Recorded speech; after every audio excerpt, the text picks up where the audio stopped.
Good day, folks. This is Greg Judy at Green Pastures Farm. I'm just giving an update. I want to see how our A-frame's holding up. This is our timeless fence that we just put in. Gosh, we put that in back in the late summer. We came over here and I'd never used these A-frames before. But I'll be honest with you, I was a little bit skeptical. There's a tape. Let me get that tape. That's the tape they were taped together. Anyway, it's not a defect on the post. It's just I need to put some acetone on it and clean that off. Anyway, we put this in, and it's holding 4 high tensile wires. It's 170,000 psi, and I can tell you that has not moved. It's still straight up and down. There's a lot of tension on that corner, folks. So this bracket here that goes down on the ground, and there's one that comes back. That's in the ground about almost 3 foot, and it's got a bag of Sakrete on that one, and a bag of Sakrete on this one. And we just poured the Sakrete down in there, and then we dumped some water on top of it. We didn't mix it up. We just dumped it in there and put some water on it. And then we waited, I don't know, it was probably a couple days. It was hot till the concrete set, and then we built our corner. That's our rope gates that we love. That's about a 35 to 40 foot gate. I can get a hay trailer in here if I have to, or I can bring a 300 head of cows out of this pasture, which we have already done. We just take them right down that road up to where that truck is into the next part of the farm. But timeless post. And you know, on timeless, the post is the insulator. You don't need to buy insulators to go on these posts because they are the insulator. Now, you might be asking, why did we wire the wire on the outside like that? Well, I can give you an answer real quick if I can find it. Here it is. This is recycled wire. Okay, so it's got, on these 4 pieces, there's probably, I don't know, I bet there's 10 or 12 clips. We rolled this up. So this had been wire that would have been rolled up on another farm that we no longer used. And put it back on the spinning Jenny. Don't ever roll high tensile wire up by hand. Put it on a Jenny. A Jenny is like a big spool. You just sit there and it goes around and around and around, and you can reuse the wire. If you just roll it up on your arm or something, you're never going to get it undone. You just wasted that wire. You might as well throw it in the dump. But, so if those crimps, you can't go through that hole. If this had been virgin wire straight off the reel, absolutely. I love using those holes because you don't need to have a fastener like these are. But it works, you know. I think this is a good testament. You can go either way.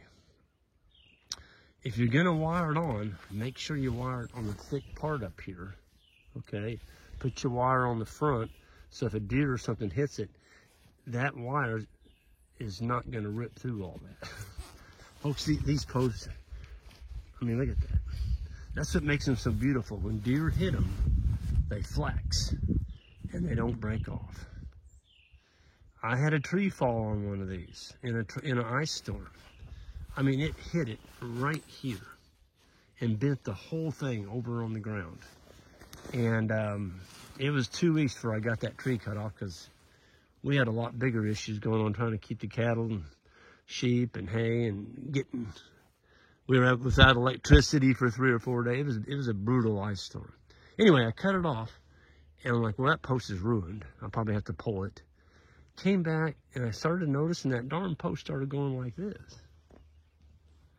And within about 2 to 3 weeks, you couldn't even tell which post it was. That darn thing, after being bent over like a U shape, for 2 weeks, it came back up. Still amazes me to this day. How in the world did it do that? But these posts, you don't have to paint them. They've got a UV protector on the outside here. It is recycled vinyl windows, so you're actually helping keep vinyl windows out of landfills. They've come up with a product, and a darn good one. Oh, and they're made in the United States, down there in good old hills of Tennessee. So you're keeping Americans employed here in the United States. I think we definitely need more of that. But this post here is it's in the ground 18 inches.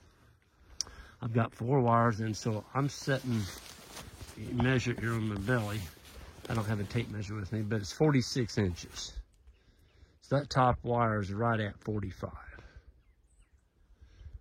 This particular post has 1, 2, 3, 4, 5, 6, 7, 8, 9, 10, 11, 12. It's got 12 pre-drilled holes in it. So you don't have to drill them. They're already there. And they drive just like a T-post. You just take a T-post driver. They're even shaped like a T-post.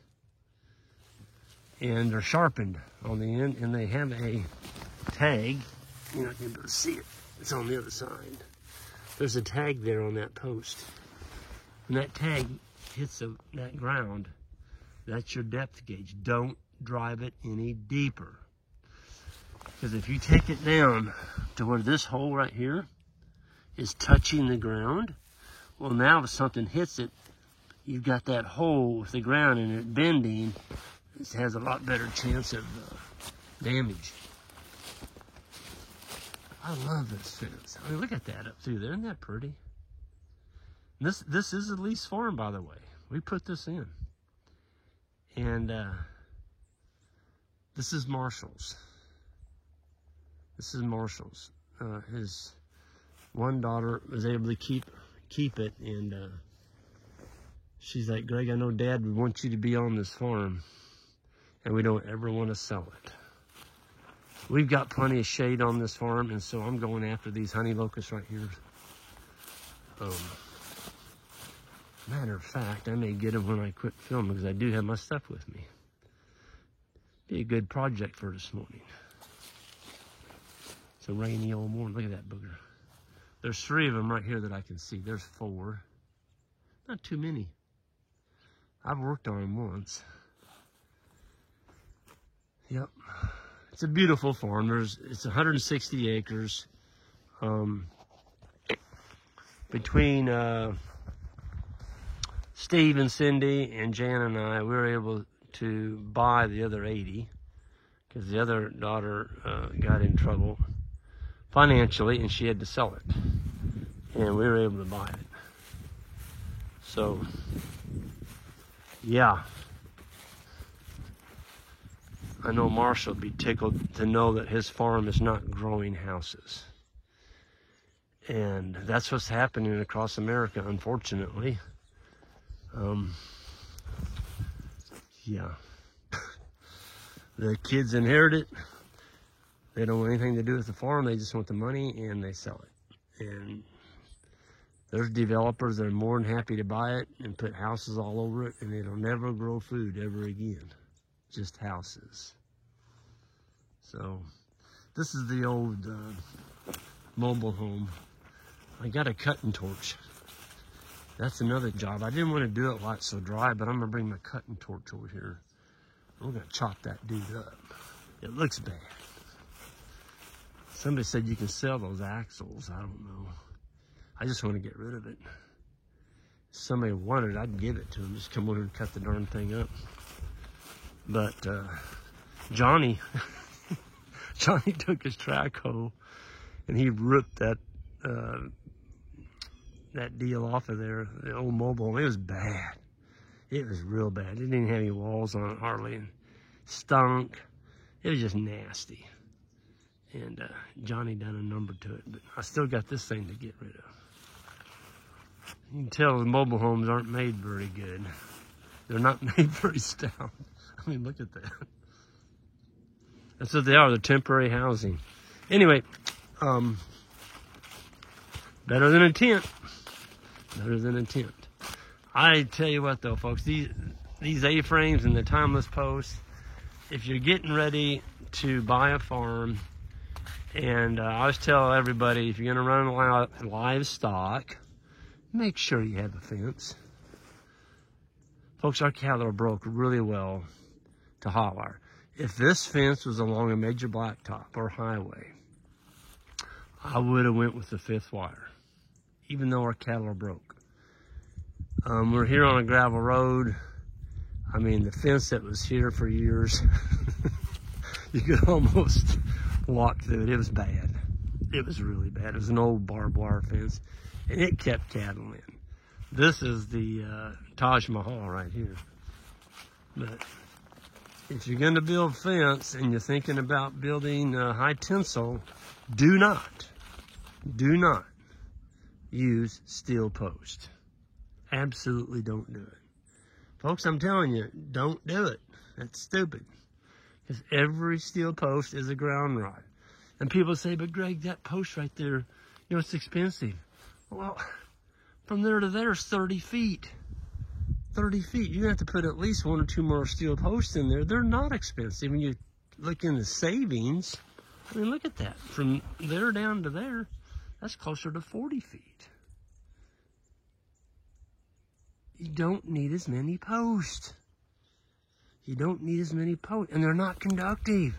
Steel posts, if a deer comes along and knocks that wire, that clip off, and pulls that out, and it comes flying back, and it touches this, you're dead. And you've got how many steel posts across your farm? Hundreds? How are you going to keep your fence hot? How are you going to keep your animals in? You're going to be one of those people that are going to come back to me and say, Greg, I tried that stuff, and it just didn't work. I tried that electric fence, it didn't work. You go out and look at it, and you're like, oh, yeah, you dummy. I can see why it didn't work. You had steel posts everywhere. Now, if you buy a farm and it's got steel posts already in it, and it's got hot wire on it, and you like pain and suffering in your life, go with it.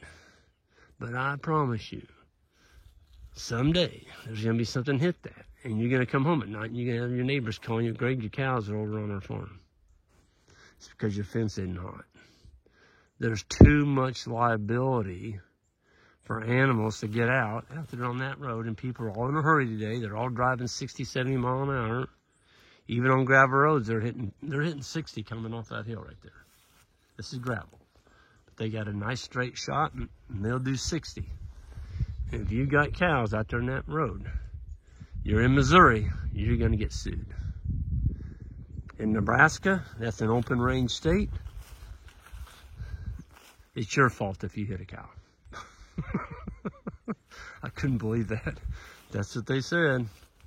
In Nebraska, if you hit a cow, it's your fault. It's not the farmer's fault. So, we're not Nebraska. This is not an open range state, so you will get sued. Put in a fence. You owe it to your animals to protect them. If you're going to put in a fence, do it once in your lifetime. That's what this is. We're never going to have to touch this fence again. 170 to 180,000 PSI, high tensile wire. Get you some timeless posts.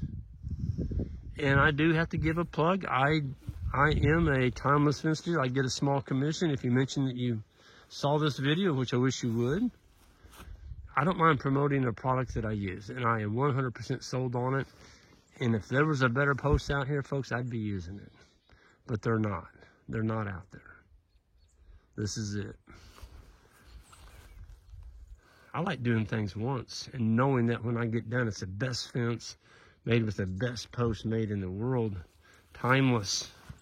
It is the insulator. The post is the insulator. Yep. Folks, I'm going to get out of here. I'm going to go cut those darn honey locusts over there. There's 3 of them looking at me, sticking their tongue out at me, and I'm going to get them. And if I didn't have any shade on this farm, well, you can see right out there in the middle of that field, there's 2 of them on the left. Those are honey locusts. And they're now around 30 feet tall. You know what? I see cows out there underneath them in the summertime. It don't bother me a bit. And they've got thorns on them 4 to 5 inches long. But we're not going to let them take over the farm. Just not going to let that happen. But a honey locust, if you don't have any shade on your farm, and you've got one after growing, and you don't mind having a few thorns, let that puppy grow. Because they are tremendous for shade for livestock. And they also drop beans that the animals eat. And I know when they eat them, they spread them because the beans come out in the manure. But it's 30 to 40% sugar. It's like feeding them a supplement almost. It's that good a feed. So, yeah, we're not killing them all. Just where it doesn't make sense to have them. I've got tons of shade here. And this is right here by the road. I'm going to take them out. Folks, y'all have a good one, and we'll see y'all next time. Oh, hit that subscribe button on the way out. Thank you all.